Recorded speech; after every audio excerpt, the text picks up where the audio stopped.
et bonjour.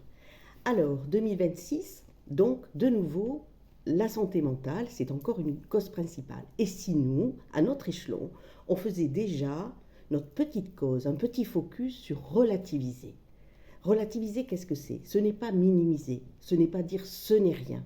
Parce que quand il y a une angoisse, un stress, un silence, une peur, on ne peut pas dire ce n'est rien.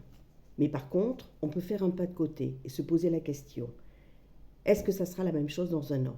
Auquel cas, il faut trouver des solutions. Est-ce que ça me donne ce problème-là que j'ai? Est-ce que c'est vraiment l'idée de ce que je suis? Est-ce que ça me représente réellement? Est-ce que ça représente ma valeur à moi? Peut-être bien que non, et sûrement que non. Alors, euh, ce, ce qui nous écrase, en fait, c'est ce moment. Ça prend toute la place quand vous vous sentez seul. Enfin, voilà, ça bouffe tout et ça crame tout. Alors, relativiser, c'est respirer. Voilà, c'est surtout expirer. C'est souffler. C'est ne pas se juger.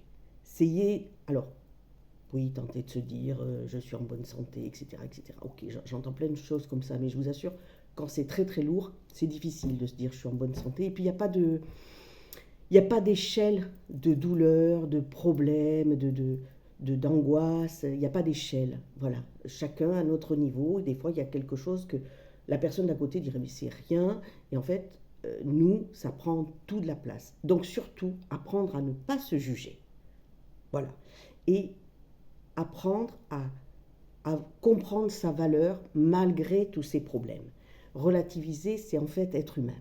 Par contre, il est évident que si on peut trouver une solution à ce qui se passe, on va bien mieux vivre. Et surtout, si on n'y arrive pas du tout à relativiser et que ça vous bouffe, il faut aller consulter, bien entendu. Voilà, je vous souhaite une très belle journée, un bon week-end dans ces préparatifs de Noël. Je vous embrasse, à très vite.